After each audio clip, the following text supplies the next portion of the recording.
Hey everyone, welcome to another episode of Strange Conspiracies. I'm your host, Cody. Tonight we have a guest. Her name's Lorna.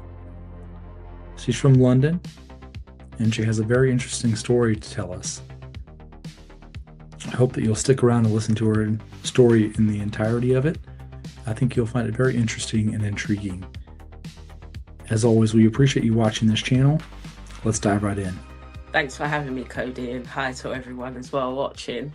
I must apologise, I'm quite nasally because I've got like the worst cold ever. It's just come out from nowhere. But yeah, so my story, my experience is very spiritual, very uh, just something you wouldn't hear of every day. It's something I've never really got over, but I've 100% accepted it.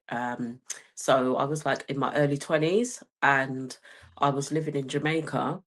I was kind of not because I chose to, I was in a situation where I'd basically got stuck out there to do with my passport and all that. And I was pursuing my music, and as a singer, I'd done a TV talent show, and I just went off the rails. I was just partying, spending my money like there was no tomorrow. And I basically found myself in this situation where like it just wasn't the best of living situations, but it was there that I became who I am now. It was like the making of me. Everything got stripped back. I'd lost everything that I'd come with. And it was just, yeah, it was just basically from rock bottom upwards. So I was living in this ghetto community in Jamaica. It's called Spanish Town. And I lived in three different places in Spanish Town, actually, but this was the first one where I basically was taking care of myself for the first time in my life. I am a late bloomer, so my childhood was quite chaotic and everything, and I'd become so disconnected with my family of origin. And so yeah, I was living there. One morning, I'd got up to go to the toilet, which was outside, and the toilet was outside and the shower room. And it was around 5 o'clock in the morning, so the sun hadn't actually come up yet, and it felt a little bit chilly as well. So I'd come back to my room, and I had an ex-boyfriend at the time as well, so he was like asleep, and I lay down beside him, and I barely even closed my eyes for 10 minutes. And next thing I know, it's like I wasn't in a deep sleep. I don't think I was sleeping at all. Like, but I just closed my eyes, and next thing I know, this voice, but it was telepathic because it wasn't actually like a voice like ours. Like it wasn't a physical vocal voice. It was it, and it just said to me, "Why weren't you at my funeral?" And like I always close my eyes when I tell this bit because that's the only way I can go back there and remember how it felt and what I was like. It's the only time I remember actually who I was back then. So, yeah, it said, "Why weren't you at my funeral?" And I recognize the telepathic communication straight away. And I said, "Because Granny, I'm in Jamaica." And and it was my granny. And Granny had actually died, I think, about 2 months before. And uh, I wasn't there for the funeral, so she's back in the UK. But she was born in Jamaica and she was an orphan. Um, so I was just like, yeah, I said, "Granny, I'm in Jamaica." And then the next thing I saw was her back. Like I saw a vision of her back, and there was like loads of lumps, but they were moving all around on her back. And then next thing I know, I was on her doorstep of her, like in the UK, we say doorstep, which is the step just outside of the house, wherever someone lives. So I was sitting there, and then my mum was next to me. And now this wasn't my mum's mum, this was my father's mum. And yeah, there was a really angry feeling. Next thing I know, her records, like her vinyl records, all of them were like best reggae hits ever. And they were flying around our living room. And it was just a very angry feeling. So I was experiencing all of this, but it wasn't a dream. I was very aware of what's going on. It's so weird. the only way I can describe it is like when you go to the movies and you're watching the movie, and you might have that moment that you're actually aware of yourself watching it. So that's what was happening. Like, I was watching all of this. Then I opened my eyes and I just stared up at the ceiling, and then I turned to the side, and this ex-boyfriend was already, his eyes were open, he was looking at me. So he was kind of on this side like this. And I went, I just spoke with my granny. And then he went, your granny dreamed you. And in Jamaica, when they say dreamed you, it means like they come to you in that dream state or the sleep state, like whatever it is, but you're in bed or you're laying down. And he wasn't surprised, and neither was I. I was not surprised. And I thought, like, how comes I'm not surprised by this? Because, I watch a lot of stories from people, and I listen to people's stories who have these experiences, and like, they're usually beside themselves. It's like a massive phenomena to them. So I always wondered, like, why wasn't I? And in the moment when it was happening, how comes it was so normal to me? So I do believe there's a part of us that knows. It's an all-knowing. And I've now watched loads of near-death experiences and that, because of my experiences with losing very close ones, but I wasn't close with Granny. That's the thing. I wasn't close with Granny. When I was a child, we visited Granny's house to her parties, to the carnival time, to go over for dinner. Sometimes she'd babysit us, but I didn't have a close connection like that with my granny, and not even my other grandparents. It was usually like couples that my parents would introduce me to from like their church, and that I sometimes like had better connections with them because they were very hands on. Like, they pick me up from school, or they do my favorite things. So my idea of family was a lot different. For me, it's about connection. It's not necessarily about because you share the same DNA. But yeah, like, it stuck with me for years. I was in shock, the fact that I wasn't close with Granny. And how the hell did Granny notice I wasn't at her funeral when there's so many grandchildren and so many great grandchildren? And plus, she was like a local celebrity as well. She was always in the papers for doing some kind of protest, and then she also run like a social club, but she was a very old-fashioned type of, grandparent, that if you did something what they say was wrong, I often truanted from school a lot, because just wasn't, I couldn't take the programming and that, and I kind of knew school wasn't for me. But yeah, there was no talking with her. She'll go and tell your parents. It was that kind of generation. But that day, I kept thinking about it as well. And I rang the UK, I rang my mum, and I was like, Mum, can you tell me if Granny had any lumps on her back? And then she said, yeah. She said, oh, let me make a call, because she wasn't there when my granny was dying, and she didn't go to the funeral because she had broken up with my father. Like, they divorced, and they were always very like, could never get along, not even for the children. So she didn't go, which would explain the angry feeling of, I don't know. Anyway, that's just my theory of trying to piece the puzzle together. She gave me a call back and she said, yes, Granny had lumps on her back, and they were very itchy. They were, um, so they were itchy, and she'd often ask the grandchildren to scratch these lumps on her back while she was actively dying. Uh, so I told my mum, I said, I saw her lumps. I told her what happened. And my mum, she's not uh,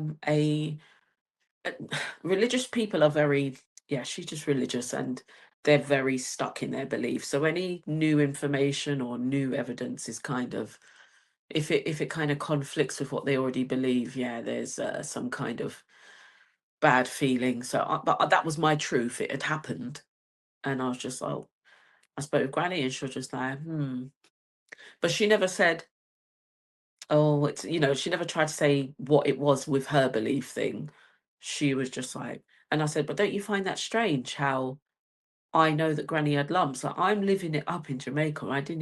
I heard she died, but I was a bit sad, but I got over it very quickly. It wasn't because we just didn't have that connection. And it just, I don't know, it's like, when I was 11 years old, I remember like I would often have these moments by myself. Like, as much as I love playing with friends and socializing outside with the kids that lived in our area, I I always liked to be by myself. I always loved to come back to myself. I was very much into poetry and writing music, and I'd wait till like all the children had gone in, and I'd ask my parents if I could stay out a bit longer. And I'd sit on top of a roof while the sunset was happening, and I'd just be writing, and I'd just be with myself. And I remember one day looking at all the children playing, and I asked, "Are we really here?" And that moment stuck with me for life. Like, I remember where I was, I remember what I was wearing. I know I was in my brother's room. I know what song was playing on the radio. I remember the smell of that summer's day. Like, and now I realize why that moment was so significant. And it's because, well, I don't know how to put it in words, but I just know that this is not the full reality, if it is a reality.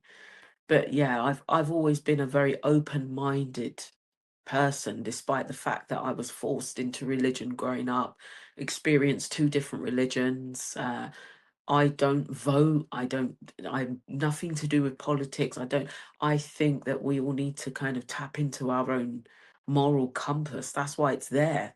That's why we have a conscience as well. And I think I've never been that person that followed crowds or did things the way other people do, and I'm kind of like that as a mum now as well. Like, I've never felt that I need to conform, and then I've had my own experiences with the government, very first-hand personal experience, where I kind of knew that actually I'm on the right path, and I need to kind of, as much as I can free myself from those mental chains and that conformity, then even better. Um, but yeah, I mean, even prior to what happened with my granny, I'd had an experience the year before that. Like, it was around 11 o'clock at night on the beach, and I wasn't on my own. I was with somebody, and I, yeah, like all the fishermen had gone, everybody that had come to the beach had gone. There was no one there, and it was pitch black, pitch black, but you could kind of make out the light. Oh no, not even the light, but you can make out the ripples on top of the sea. I could see, just, that's how we are anyway in the dark. Our pupils are meant to dilate and we can see. And then all of a sudden there was these bright lights just appeared on top of the sea. And I started looking around because I think that's what we do. We try to like get an answer. I was thinking, but then the lights, there's no way the torch could have caused that. And there's no way that a phone light, there was, I looked in the sky, there was nothing up there. I said to the person, "Can you see this?" They were like, "Yeah." It was weird. There was a weird silence, and the light just, there was about, I'd say about 6 to 8 lights spread out. And it's like they would beam. And then one minute I was looking at a light over the left side, and suddenly it would appear over there. And there was just no explanation for this. And it went on for about, I'd say, 2 minutes, and then it was gone. And, back then I wasn't like who I am now. Like, I'm fascinated by uh, UFOs and extraterrestrial, all different types of them. I've loved studying into that. I've often attracted people who are suddenly, that's really strange. I never attracted these people before, and I never really questioned things. It stuck with me, but it's like Jamaica was used to that. They often told me about the river mamas, what we call mermaids. There was a story about a man who got beaten up by, I shouldn't even be laughing about that. That is not funny, but he got beaten up by a river mama. And I think he must have taken something of hers. And then, or I say hers, but look, yeah, well, they call it River Mama, but they said that they don't look like women. They look like beings, like they're humanoid, and they are just full of light. Um, but yeah, he took something. I don't know what it was, what he found, but the being dreamed his mum and said, "Tell your son to return that." And the next day he had to go and return it. But while he was there, he basically got beaten up. There were some pictures that I saw. This is years ago, and I can't even remember where I saw the pictures. I don't know if it was on Google or someone showed me, but there was all these. It was, yeah, I don't know, like scales and his body, like where he was dressed. I don't know if he was killed or if that was a picture of his injury, but yeah, I thought, yeah, this is a no fairy tale. There is truth in the fairy tales that when we're growing up and we hear these stories, but the truth is in there, but it's not a fairy tale. Um, but yeah, the whole thing with my granny just uh it stayed with me, and I don't think it will ever leave. And I'll tell you what happened 3 years later after that, after I managed to reach home. Um, Granny, like, she still crossed my mind here and there because as I was getting older, I started to think, like, why? And I never questioned if it happened because it was as real as if this is real, me talking to you now.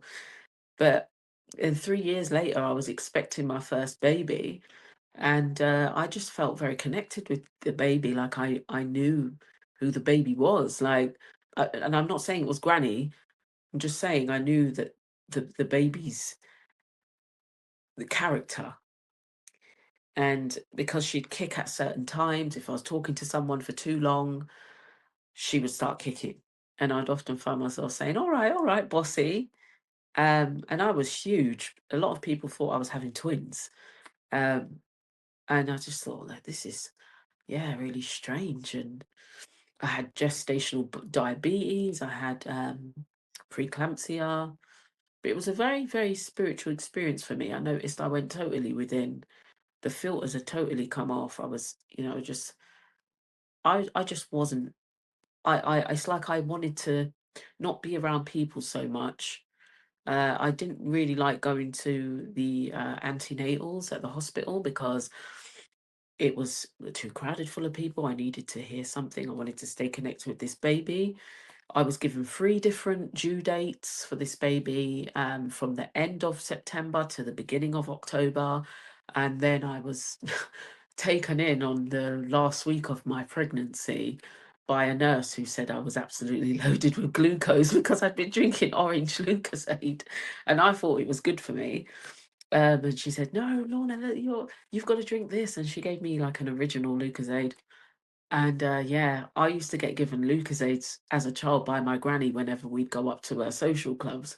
So I always had a thing for it. And that whole week I was in, she said, "The next time you leave will be with your baby." So I remember saying, "Oh, so you're kidnapping me?" And she just looked at me like that. And um, they did everything they could to try and induce this labour. And I just remember thinking, my baby is not going to come until she's ready. Because they tried everything, and very uncomfortable things were happening as well, like with nurses and their fingers. And then the big bouncy ball thing, I can't remember what it was. Like, they tried everything, and then finally, like, they broke my waters, and then they were like, "We're gonna have to take you down to theatre for an emergency C-section," which I was relieved about because I'd heard a woman screaming her head off in the same ward, and I just thought, oh my God, this is actually what it's come down to now. That's when I started to get a little bit scared. So I've just thought, oh God, the universe has helped me here. I don't care, I don't care how she's born, just get her out. So gone down to theatre, was given all this gas and air. I didn't remember anything about what day or time it was. And then next thing I know, it I think it was morning time. The baby was placed in my arms, and I remember my father was there, and his eyes looked a little glazed, and I looked up at him and I went, "Oh my God, is she mine?" Because I was beside myself, I was very emotional, and he was like, and I went, "What is it?" Because he looked very like he wanted to say something, and he just went, "It's my mum's birthday today, and that's my granny." So I was like, oh my God, like goosebumps just took over me, and I was just staring at my daughter. Her name's Skylar, by the way. I was looking at Skylar and I was thinking, you are just like Granny. She was bossy. She was, but do you know what? I'd never heard of. I had no idea that the soul can come back, incarnation, reincarnation. I didn't think about all of that. I wasn't looking into it. But like I said, I was always open, and I go by nature. So I always think that if I can't get my head around something, that's my problem. I still need to find a way to digest this truth, this information. So knowing that now, I've spoken with my granny. Now I know her birthday, which I didn't know before. And my daughter happens to be born on her birthday. This is a little bit, yeah, you can't call this. I don't believe in coincidences. So yeah, and she's 10 now, and she's like my granny, like she's a dancer as well. My granny loved dancing, and I know most kids love to dance and whatever. And she's a serial gamer as well. But there's been moments where I've caught her on camera, like taken pictures or done videos, and I zoom in because I can see my granny's face in her. But from a glance, she doesn't look like Granny. Most people say she resembles me, or she resembles her father, or some people say she resembles my mum a little bit. But I see Granny in her. So like whenever it's her birthday, I kind of pay tribute to Granny as well now. And I think, well, I've got to acknowledge you because something's going on here. Granny was an orphan. Maybe she chose me to have a mum this time, or give me someone to be deeply connected to. Maybe she felt I didn't love her because I wasn't at her funeral. But I believe that there's an all knowing and people find out on the other side. So I don't believe she's stuck with that. I think that maybe because she was just buried, there's a transition. You don't go straight to this, what they call the heavenly realm. Maybe there's a void, or somewhere like that you need a cleanse. Maybe you're still connected to your body, because that's how it felt. So yeah, I mean, there's something going on. I think that my daughter is definitely connected with Granny. Maybe, you know there's a soul connection. Maybe it's Granny's soul that's returned. But I just think I'm so blessed to have loved the same soul twice in one lifetime. Yeah, no, I appreciate you coming on and sharing that story. It's really captivating, and it's just I appreciate the courage it takes Thank you. also to share this. I know there's a lot of folks that may have something similar or in the same kind of realm of a situation, and they just don't want to share it in fear of being chastised or criticized. And so I Mhm. appreciate that you come on and you're willing to share that, and I hope it opens the door for others to share their story with us as well. Me too, 100%. I mean, my father is one of those people. I mean, he said to me years ago that he witnessed a craft above a building when he was around 19 years old, before we came along. And he said that everybody had saw this thing come to the top of a high rise, and it hovered for a while. He said it was like a Mexican hat, but without the dangly things. And it hovered for a while, and then it was off like that. And then I was like, this is when I really got into it. And I was I still am obsessed with the topic. But I said, would you mind me recording you? And he went, no, I don't want people thinking I'm a nut nut. I said, but people need to hear these things.